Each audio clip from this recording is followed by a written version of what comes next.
AI agents are everywhere, automating tasks and making decisions at machine speed. But agents make mistakes. Just one rogue agent can do big damage before you even notice. Rubrik Agent Cloud is the only platform that helps you monitor agents, set guardrails, and rewind mistakes, so you can unleash agents, not risk. Accelerate your AI transformation at Rubrik.com. That's RUBRIK.com. Looking for these better days. It is Football Friday, December 5th. I'm Scott Seidenberg. Here's what you need to know to make today a better day. Lions beat the Cowboys 44-30 last night on Thursday Night Football, improving Detroit's chances of making the postseason and severely hurting the Dallas Cowboys' chances. Mackenzie Rivers joins me on this edition of Better Day, presented by FanDuel. We're going to break down last night's game. We'll talk about some of the games coming up here for Sunday in the NFL, break down some news and notes. Want to give you guys a programming alert coming up a little bit later on today. The College Football Championship Weekend Preview podcast with myself and Jared Smith will be out. That one's going to be published at noon Eastern time today. The newsletter will also be emailed out at noon Eastern time today. But Mac, let's focus on the NFL for this episode here. We'll also get into some NBA and some other stuff, even though it is a Football Friday. But let's talk about the Lions' win last night, 44-30 over the Dallas Cowboys, in what was the worst officiated game I think I've ever seen, and maybe one of the worst coached games I think I've ever seen. You got to go first, man. Tell the worst. You've seen a lot of games. Yes. The offensive pass interference call on Jake Ferguson needs to be investigated by the FBI. I tweeted that out. No, I'm serious. I tweeted it out last night as like a joke, but like watching that replay more and more often, it literally needs to open up an FBI investigation. So there's set no the scene. way. Set the scene. Set the scene. Okay. The score of the football game, 37-27. Now, let me throw something by you here. What happens if the Dallas Cowboys score a touchdown as they are down 10 points? A cover for the underdog. Exactly, because the Cowboys were 3.5-point dogs last night. Well, 3 referees threw the yellow flag on the floor. Now, why would they do that? On that incomplete pass to Jake Ferguson. And when the refs get together and they come out with the call, it is an offensive pass interference on Jake Ferguson.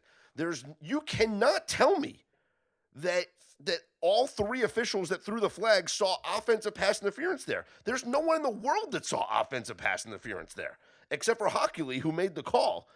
It was clearly a defensive grab on the cornerback, on Branch. I don't know. I honestly, Mackenzie, you can watch that replay 1,000 times. I don't think that any time you come away with that thinking it was offensive pass interference. It's such a rare call, like defensive pass interference a couple times a game. Offensive pass interference is like once a week across the league. It's not that common. Now, you could say that, all right, well, maybe like when one ref throws his flag, a couple of the other refs just react and throw their flags as well, just to kind of. They shouldn't do that. If they do that, stop doing that. Well, I'm just saying, like, just like maybe like just as like just to signal it, so like everybody can see that there's a flag on the field, and so no one can say like, oh, it was only one ref that threw the flag and no one saw it or something like that. If you're trying to fix the game, then that's exactly what you do. Well, I don't know. Well, it was the most suspect pass interference call. Terry McCauley, who is wrong a lot, by the way, on the Prime Video call said, quote, I just see him kind of swimming through. I don't see pass interference. He swims through, which is perfectly legal, and then gets grabbed. I don't see offensive pass interference at all. Again, I have watched this play now. I can't tell you how many times I've watched this play. I do not see ever offensive pass interference. I see defensive holding or defensive pass interference, and it was on Anzalone, by the way, not Branch. Branch was the one who got injured on the play after the collision, but it was Anzalone who was grabbing. There's no way that's offensive pass interference. Anyway. Yep. So what happened after that? Why was it a bad coaching game in your mind? Well, we'll get to it. Because what happened, first off, I mean, Dallas settled for field goals all the time. We're going to get to the decisions. But after that play, That was a 3rd and 3 from the 11-yard line. Okay, the penalty then it became a 4th and 3 because they declined the penalty. 4th and 3 at the 11, and it winds up being a field goal kick for the Dallas Cowboys, which another terrible coaching decision. Yeah. Okay? Yeah. Let's talk about that decision first, because that one's more egregious than the one from earlier. You're not stopping them. If they score a point, then it's a 2-score game after a field goal. Here's the end of the discussion, even though I'm going to end the argument before I'm even going to get into it. But the Cowboys' win percentage before the field goal attempt was 8%. After the field goal attempt, it went down to 7%. And then after the kick return gave the Lions good field position, it went down to 5%. So that's all you need to know. But I'm just gonna throw it out to you as in a simplest of explanations as possible. You need 2 scores no matter what. You need a touchdown and a field goal to tie the game. It's not a tie percentage we're calculating. No matter what, you need a touchdown and a field goal to tie the game. You have the ball 4th and 3 at the 11-yard line. Guess what? You don't even need all 11 yards. You just need 3 to get a first down. But at that point, you are more likely to score a touchdown with 1 play from the 11-yard line than a fresh set of downs from your side of the 50-yard line, which is what would happen if you stopped Detroit and got a punt back. You have a kicker that has shown you the ability to kick a 63 to 65-yard field goal. Right. Meaning, if you stop Detroit and get the football back, you don't need that many positive yards to get into range for Brandon Aubrey to kick a game-tying field goal. However, you do need to get all of those yards in order to get into the end zone to score a touchdown. The field goal is the easiest thing for you to get in this game. It's a really good point. It's a really good point. Literally from the 50, he's in range. So half the field, he's in range. It's a much more precious commodity. And yeah, for 1 play from the 11, they have a good chance to score a touchdown. They can also do 5 plays. They need 3 yards for a first down. Exactly. It really makes no sense when you think about it. No sense. There's no sense. What is he doing? It's fireable, honestly. It's a fireable offensive team that needs to win like 6 straight to catch up with the Eagles. Everything says go for it. It's a fireable offense to kick that field goal. And what made it even worse was that Detroit scored in 3 plays. They scored a touchdown in 3 plays, right? So, like, the game was over at that point anyway. If it's tied, then they score a touchdown and you still have the ball and Dak Prescott can go win the game. No, but I'm saying if you score a touchdown there, you're down 3, right? Okay, you're right. I was thinking so if you're down 3 and they still score a touchdown, then okay, you're down 10 then. Guess what? It's the same scenario as if you go for it on 4th down and if you hold them to a field goal, you're still 1 score away. And the defense has got to be deflated after you're down multiple scores and you don't have the ball. Exactly. That's the thing. See, you give yourself wiggle room to give up a field goal and still be down 1 score. Now, let's talk about an earlier decision. At the end of the first half, Dallas is in a position. They have the football. There's under 2 minutes left in the first half. They get the ball to start the 3rd quarter.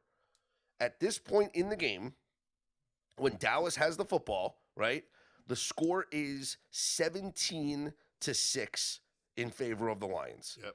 Dallas is in an opportunity to double dip, right? Meaning they score at the end of the half, and then they get the football to start the 3rd quarter. Dallas has the ball. It is 4th down at the 37-yard line. 4th and 4 with 50 seconds left. And they kick the field goal.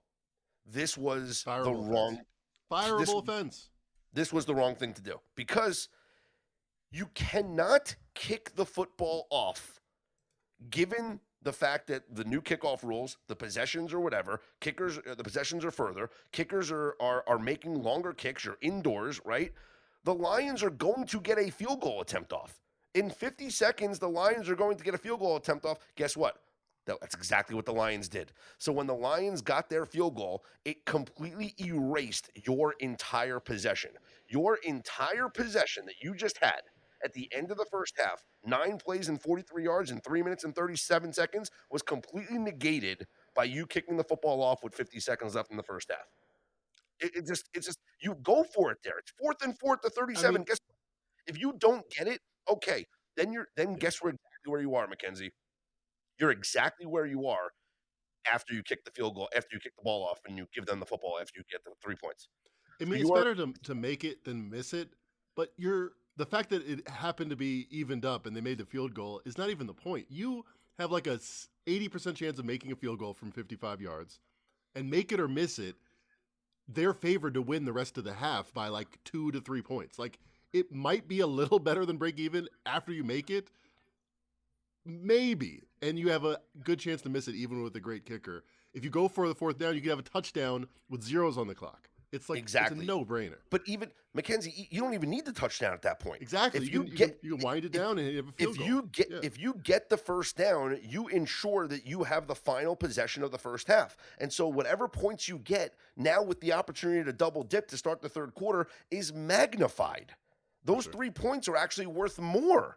Like, you completely negated your 3 points by kicking the football off there. I can't believe how many coaches don't understand this. And I get it. There's so many. Is Kyle Shanahan. I've actually seen a private videotape of all the ends of halves, and he's like, hey, here, if we have the ball at the end of the half, we're going to win 80% of the time.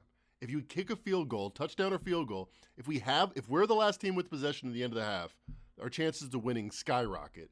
So the smarter coaches get it.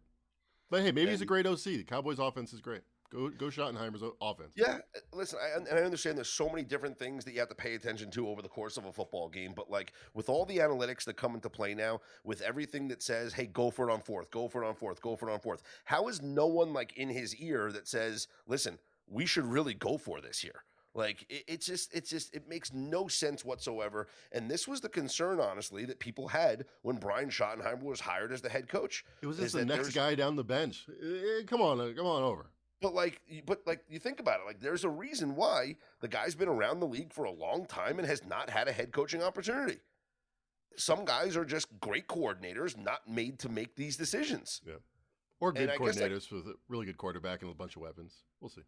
Yeah, and I guess, listen, Dan Campbell's another one too, but at least Dan Campbell was kind of at the forefront of this and being like, listen, I understand the value of possessions. Yeah. And yeah, am I going to get criticized for being too aggressive? Sure. But you know what? I'd rather let my team play it out on the field than give it up to chance. So at least there's that aspect of it. But I thought it was a terrible coaching job by Schottenheimer last night, terrible officiating as well. And good win for the Lions, 44-30 over the Cowboys. And now they improved to 8-5 on the season. And all of a sudden now the Lions are not doom and gloom to miss the playoffs. Their win total is right on line. It was 10.5. They either have 2 or 3 wins remaining at Rams. Obviously, would be a upset if they can get that one next week. Lions now up on FanDuel -142 to make the playoffs. Yep, and they were dogs before it. And they were dogs before this win. Elsewhere in the NFL, we got a report from the Jim Harbaugh and the Ravens. They say that they believe that Lamar Jackson's going to play against the Pittsburgh Steelers, which, yeah. Was that a question? What? Well, because he missed practice again. But this is what I told you. This is going to happen every single week now. He had a stomach bug. He's sensitive. Give him a break. No. He's got a little ankle injury, whatever it is. But this is what I said. I've been saying this. It's going to be every week now. Lamar's going to miss practice on Wednesday or Thursday, and then there's going to be speculation about his availability. But all you need to know is that the market never moved. All right? Right now up on FanDuel, the Ravens are 5.5-point favorites over the Steelers. We've had no movement, meaning the market agrees that, yep, Lamar is missing practice, but he's still going to play. This is the 4th straight week that he's missed practice. And he's also been bad, so maybe he is hurt. Yes. Maybe he is banged up. Yes. But nothing has changed. He has been bad. Nothing has changed. This is a career worst slump for him. He has gone 3 straight games without producing a touchdown. Of any kind. Wow. No rushing, no passing touchdowns for 3 games. That is a stat. Yeah.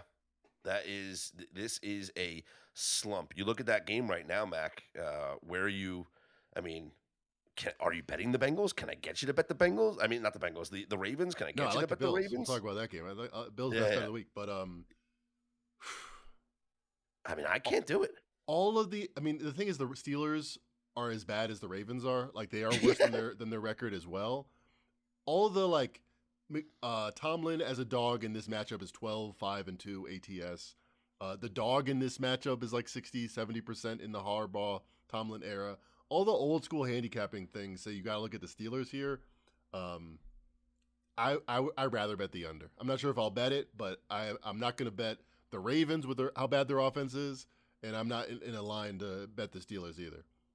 Yeah, it's Steelers or pass for me, honestly, in this game. I can't get, yeah. You don't have to watch it. I'm not sure I would want to stomach it, but Steelers might get one pick six and lose 17-13. Wouldn't shock me at all. Yeah.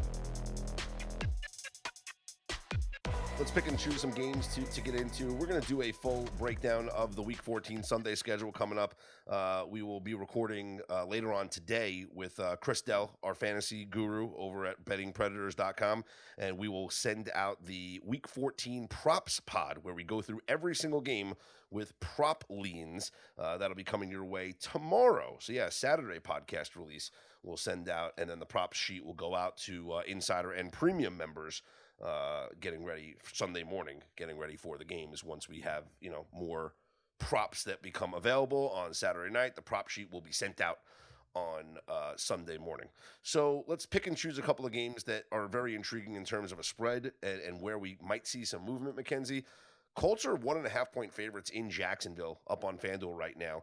And the history is just not on their side. 9 straight losses for the Colts in Jacksonville. Yep. 9 straight losses. It feels to me like, I don't want to just have a cop out here, but how are the Jaguars not one of the best teaser legs of the week right now? Why not just bet them to win outright if it's 9 I mean, straight? I will. I will bet them to win outright, but at plus 1.5, I mean, that is just very attractive. There are so many reasons to like the Jaguars. Let me count the ways. Like you mentioned, 9 straight games they've won outright. They've been dogs in 8 of those games. They're 8-1 ATS. And the average line has been about 2. It's been right around this number. And that's when the Jaguars were worse than the Colts. And I think there's a lot of metrics that tell you maybe they're not worse than the Colts. Like they have a worse scoring margin by a little bit, all those stuff. But strength of schedule, Colts, one of the easier strength of schedules. Jaguars, 5th hardest. They've been good at home this year. Give me the Jaguars plus the points. If you want to tease it, I don't mind it, but I don't think you'll need them. I don't think you'll need it either. It's just this is a great spot to be backing them. Let's call this one the Toilet Bowl. The Tennessee Titans against the Cleveland Browns. The Browns, 3.5-point favorites at home. I mean, I feel like the only thing I want to bet in this game is like Myles Garrett props. Yeah, right. That'd be a fun way to watch it. Right? Like I don't want to bet on this game at all, but I feel like Myles Garrett going for the sack record. Like, don't you think he's going to have like multiple sacks in this game? Yeah, is over under 1.5 again? I mean, I might actually lean over there. It's 1.75. So over 1.75 is up on FanDuel right now. It's plus That's how 125. bad Tennessee is. They had a historic over under for Myles Garrett last week. It was 1.5 against my Niners. He had 1, and they're like, all right, well, that was historic. Let's bump it up to. He needs 2 sacks to go over. He gets 1.5 sacks. You don't win this bet. That's crazy. See, that's the thing. So with the 1.5, the 1.5 is a push. Yeah. And and obviously the half sack is a real thing. So it is easy to get that push. What FanDuel is telling us here is that at 1.75, they're saying there's no push here. It's either he gets 2 sacks or he gets 1 sack. That's it. Because there's no such thing as a quarter sack. So that's Fez, our friend Fez talked about 3-1 on a defensive touchdown. I think we might see one here. I wish I could bet Myles Garrett to force a fumble. I haven't seen that out yet. But he has like 6 forced fumbles in his last 4 games or something like that. I would bet a defensive touchdown. Let's see. Let me look at the touchdown props here. Touchdown scorer props. Let's see what FanDuel has if they have the defense listed. Cleveland defense is plus 750 anytime touchdown. But okay, Shadorka might throw a pick 6 himself for Tennessee. Yeah, but also 7-1 isolating. But also you have to keep in mind also that I think FanDuel, unlike other books, special teams is different. FanDuel is defense only. That's why the odds are so juicy. Yeah. Yes. So doesn't count special teams. So if you look at like other books like DraftKings or somebody might have, it says defense / special team score. FanDuel Maybe it's a better bet because my handicap is that I think both quarterbacks, they're the worst in the league, QBR and PFF wise, Shedeur Sanders and Cam Ward, are liable to give us points. And obviously you have a higher chance of winning if you include punts and stuff, but that's not part of the handicap. So maybe plus 750 is the way to go. Yeah, on just the Cleveland defense to score a touchdown. All right, Myles Garrett strip sack fumble of Cam Ward on the goal line and just falls on it. Forget in the a end safety. zone. I'm gonna get the ball. Yeah, exactly. Let's talk about the Seahawks. 6.5-point road favorites at Atlanta. The latest Fezzik Power Rankings are currently up right now, up on betterday.com for insider and premium members. Sent out that article yesterday. And if you look, I'll give you a little free info right now. The number one team in Fez's power rankings this week, the Seattle Seahawks. Yeah. They are number one in straight up margin, number one in defensive EPA. They deserve their ranking. They're 4 interceptions away from beating the Rams and clearly being the best team in football. Mm-hmm. So if I'm looking at Fez's rankings here, this line would be 10.5 on a neutral. Okay. And so do the Falcons have any home field advantage with that depressing situation? No. It just feels like Seahawks, it's under a touchdown. I feel like it should be a play, right? I want to bet the Falcons team total under, I think, because I'm worried about Sam Darnold. He had his worst game of his season last week against a heavy blitz team. The Falcons are a heavy blitz team. And really his trend line has been down for a few weeks now since their bye. So I'm worried about the Seahawks offense. Worried about the Falcons offense more, though. 18.5 points for the Atlanta Falcons offense. So more than the Seahawks -7, I would like the under 18.5 there. Under 18.5, yeah, that does feel like a play. Well, let's talk about. You said you have a favorite play here. Buffalo Bills hosting the Cincinnati Bengals. Bills are 5.5-point favorients. Nearly 3 years ago, Cincinnati, coming off a Super Bowl, was going to Buffalo, facing Josh Allen and McDermott. All you know, the boys, everybody's back. In that game, the Bengals were 5.5-point dogs at Buffalo. And then they played in that famous Darvin Ham game.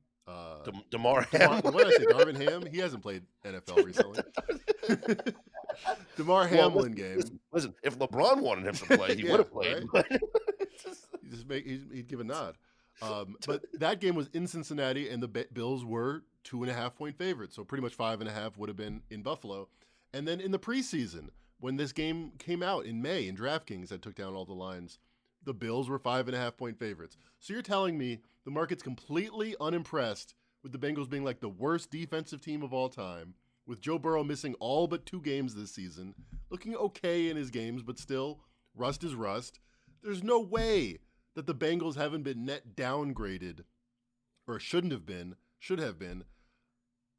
compared to the Bills. I know the Bills haven't been Super Bowl favorites the way we thought in the preseason, but they've been right there. They're like 3rd or 4th in every power rating and metric, maybe 5th or 6th. They're not far. They're maybe a point worse than we thought. The Bengals are 4 points worse than we thought. Should be a touchdown or more. Give me the Bills' best bet of the week. So I will say it's a lot of excitement over Joe Burrow's return. Too much so, in my opinion. Obviously, people seeing what they just saw last. It's, the Thanksgiving night game, so nationally televised standalone game. You beat the Ravens as a 7-point dog, right? So obviously everybody's excited about that. But let me ask you, do you think the rest advantage is worth something here at this point in the season? I was curious about this. So I looked this up. And this actually might talk you off of the Bills, Mackenzie. I looked Strong up in opinions held loosely. Okay, I looked up in the month of December. It's since the start of the 2021 season. That's always like our baseline, right? In the month of December, you're playing on a Sunday. Your previous game was on a Thursday. So most of the time, obviously, if it's early December, these are games that are coming off of Thanksgiving, or it just could be any point in December where you're coming off of a Thursday night football game. And your opponent is not coming off of a Thursday night football game. So in this spot, it's like your rest is 9 days, your opponent's rest is 6 days. Right? Does that make sense? Yeah, I'm following. You with me? Knock if you're with me. I made that joke already earlier this week. So you ready? You ready for this?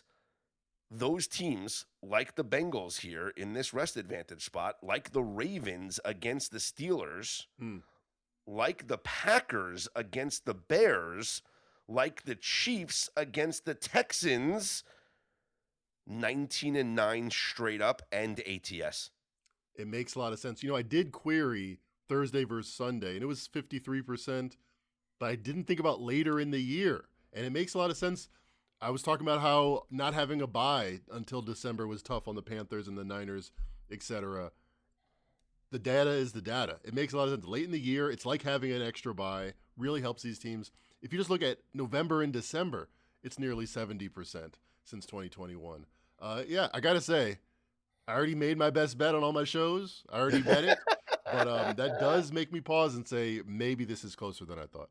So it would apply to the Bengals, the Ravens, the Chiefs, who I actually don't like this week, right? I might have to bet the Packers based on this. And because I already think the Bears are getting way too much steam blown up their ass. I would agree. I mean, let's just get into that game right now.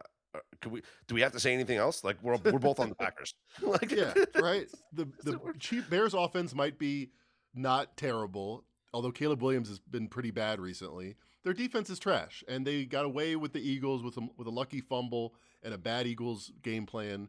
The Packers are legitimate. They have the rest advantage. Although the Bears game was on Friday, but still rest advantage at home. Yeah, give me the Packers here. And by the way, I might have mentioned this once or twice, maybe not on this show yet.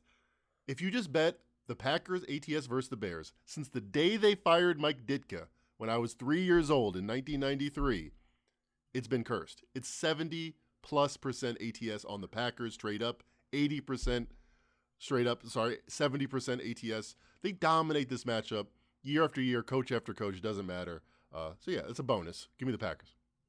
Mackenzie, I just forget about the Packers here for a second. Okay. Because you just hit something on the head that made me want to change this. I'm going to take out if the other team played on the Black Friday. So I'm only isolating the 9-day rest versus the 6-day rest. Okay. As opposed to the 9 versus the 8. So the Ravens, the Bengals. So the ones that apply here would be the Bengals, Ravens, and the Chiefs. Okay. Okay. So Follow. 9 days rest versus 6 days rest in the month of December. Okay. I said the earlier one was 19-9 straight up in ATS. Yeah. This one 16-7 straight up, 17-6 ATS. So slightly better. Yeah, you got rid of 2 of 3. That's pretty good. Slightly better. Yep. Slightly better. But no, that does say the Packers Bears doesn't apply. So all the other stuff I said why the Packers are going to cover applies. I'm still on it. But maybe we bite the bullet. We take 5.5 with the Ravens based on this. I can't. I don't. Not with Lamar. Not with his health status. Here's one that I'm not taking though. I'm not taking the Chiefs. The Texans are the play in this game. The Texans are the play. And maybe it's like if it moves any further, the play would be on the Chiefs. Like if this gets down to a flat 3, then maybe you do have to take the Chiefs because this line was at 4.5. I mean, we have to acknowledge that. It was 5.5 a week before, yeah. That's true. And I mean, have the Chiefs disappointed that much? They put up a lot of yards. Patrick Mahomes has a lot of good QBR, et cetera, against the Cowboys. No, you're right. It has gone. It has done better. The line has gone down to now 3.5, which I think is accurate. Like again, if I'm looking at Fez's power ratings here, we get to a number of exactly 3.5. So that's the example I gave out actually in the article because every week I'm going to give out an example of how to use the power ratings. So my example was literally this Chiefs game because I said, for example, the Chiefs with a Fez rating of 5 are 2 points higher than the Texans with a rating of 3, meaning KC should be -2 on a neutral field. With KC being home and given the traditional 1.5 points for home field, we get right to the market number of KC -3.5. So, but I still think that this Texans defense is so good. And one of the things like we talk about, Trench Report every single week is like, let's take a look at these close matchups. Yeah. And this is another one. It's another one of those here that it pops up. Have we completely forgotten about the Chiefs can't go 6-7? They're too good. They're gonna turn it on the switch. I feel like the Cowboys, that was like the last gasp of that kind of talk. Like always trust the Chiefs. I don't trust the Chiefs right now. Yeah, I think it's fair. I mean, they didn't win the Super Bowl last year. The Super Bowl loser doesn't have a great record of making the playoffs, especially not recently. Yep. Any other games that you want to touch on here for Sunday? I know, like I said, we're going to get into a big props pod coming up with Christelle. We're going to record that later on today, so that'll be out tomorrow, and the prop sheet will be emailed to all Better Day Insider and Premium members on Sunday morning. Any other games that you want to get into right now, Mackenzie? Yeah, so J.J. McCarthy, I don't know if you consider it a soft benching or not, is not going to be out there for a second straight week with a concussion. He has prolonged ankle injuries, prolonged concussions. Maybe he's just not that good and they don't want to see him out there.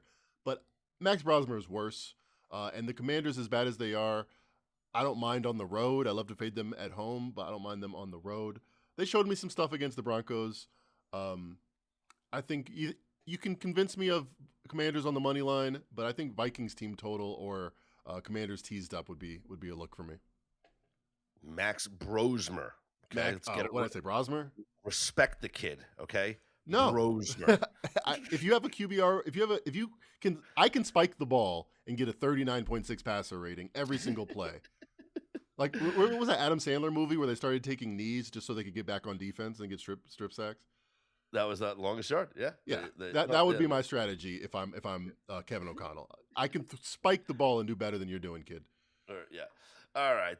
Let's before we wrap things up, Mackenzie. I know this is a Football Friday, but we had a historic moment in the NBA last night as LeBron James's streak of 1,297 consecutive games scoring at least 10 points has come to a close as LeBron did not score 10 points last night. However, it was in the most LeBron way fashion because with the game on the line, tie game, LeBron sitting on 8 points, has the basketball, charges the lane, gets to the top of the key, gets to the free throw extended, and passes it out to Rui Hachimura, who hits the game-winning three-pointer as the Lakers beat the Raptors 123-120. LeBron showing everybody how selfless he is, how the record streak doesn't mean anything. What means something is that the Lakers got the win. All right, the last 3 years, the lowest points he scored is 10 points. He took 16 shots. He went 4 for 16. This has now been eclipsed because he scored 8 points regular season, breaking the record it's been for 20 years, on 4 for 17. So to tell me that he's unselfish and that he didn't care about this and he didn't take a terrible fadeaway three in the fourth quarter that almost went in, and he wasn't thinking about this despite taking 17 shots and not making any, but then at the end of the game, he's taken enough shots. He's always going to get credit if it goes in for making the right basketball play. And if he doesn't make it, he's not going to get credit, but he's also not going to get much blame for his teammate missing that shot. And they go to overtime, they have a chance to win. There is no benefit of taking a three-point shot with the game on the line in the final seconds of regulation. You going to the line and getting fouled or making a layup is 1,000% the best basketball play. And you might say, oh, well, if he was selfish, he would have done that. No, because he could miss. He could miss one of the free throw and end up with 9 points and lose, or he could just not beat his man. Having a teammate shoot a worse shot, making the worst NBA play, protects his legacy, allows him to say, I didn't even think about the record despite the 17 shots I jacked up in the game. He is a PR legend. We're never going to see anything like him. He's a top 10 best basketball player of all time, but nobody has the PR acumen of figuring out exactly how to win and how to lose and how to always come up shining like roses. He's scoring 12 points a game or something, and Brian Windhorst on Dan Patrick yesterday said, yeah, he's a top 15 player. He's doing everything he can do. He's a winning player.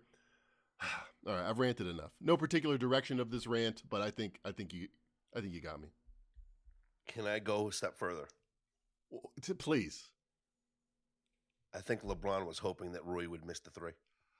Brilliant, because then he would get the 10 points.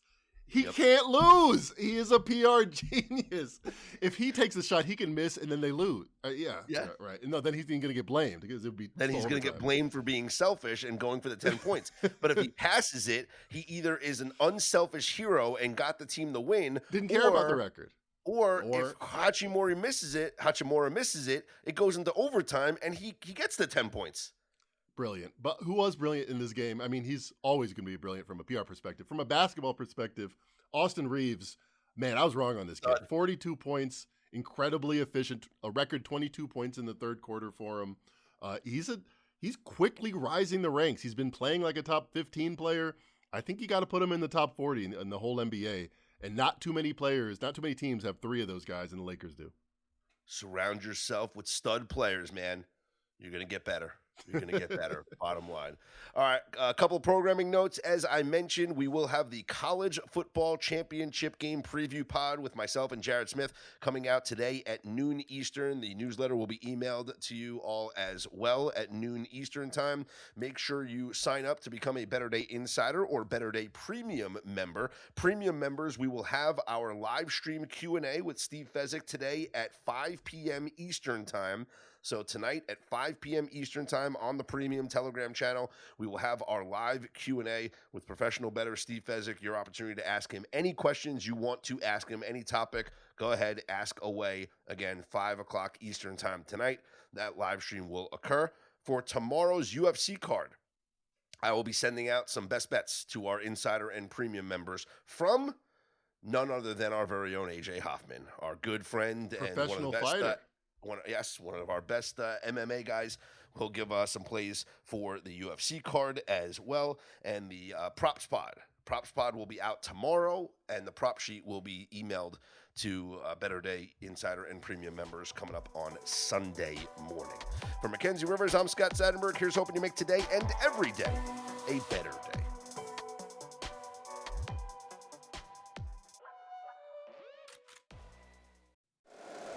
If you like the show, please take a moment to rate, review, and subscribe. It really does help the show to grow. Thank you for listening.